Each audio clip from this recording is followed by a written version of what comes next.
Attention to all SSS members. Sa mga nagtatanong, ang tanong po niya, Ma'am, saan pwede magbayad ng SSS? Kasi self-employed po ako. Sa video na ito, pakitapos hanggang sa dulo para malaman ang buong impormasyon. Magandang tanong, kung self-employed ka at naghahanap ka ng paraan para makapagbayad ng iyong SSS contribution, narito ang mga latest options na available sa ngayon. Saan pwedeng magbayad ng SSS para sa self-employed? Una, online payment via GCash or PMaya. Maaari kang magbayad gamit ang mobile wallet apps tulad ng GCash at PMaya.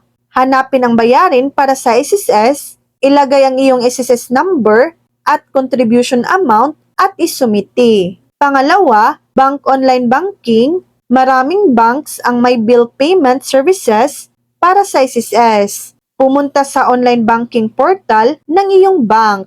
Hanapin ang bills payment at piliin ang SSS. Ilagay ang iyong SSS number, contribution amount at sundin ang instructions.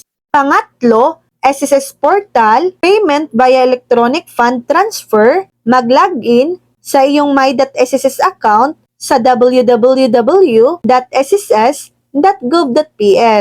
Gumamit ng payment reference number or PRN na ini-generate sa portal.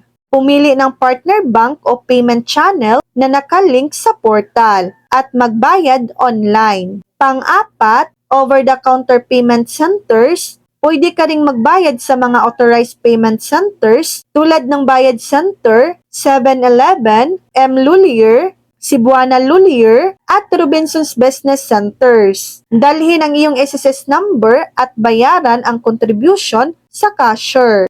Panglima, mobile payment app, GCash, PayMaya, at iba pang mobile payment apps ay mabilis at madali lang gamitin. Hanapin lang ang SSS biller sa app at sundin ang proseso. Palaging siguraduhin na makakatanggap ka ng resibo o confirmation kapag nakapagbayad ka na.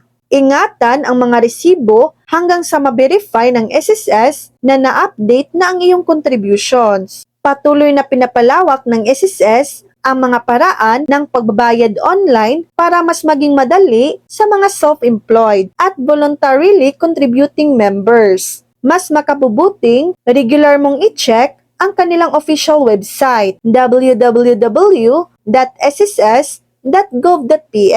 o ang kanilang Facebook page para sa pinakabagong announcements at procedures. So yan lang po ang latest update.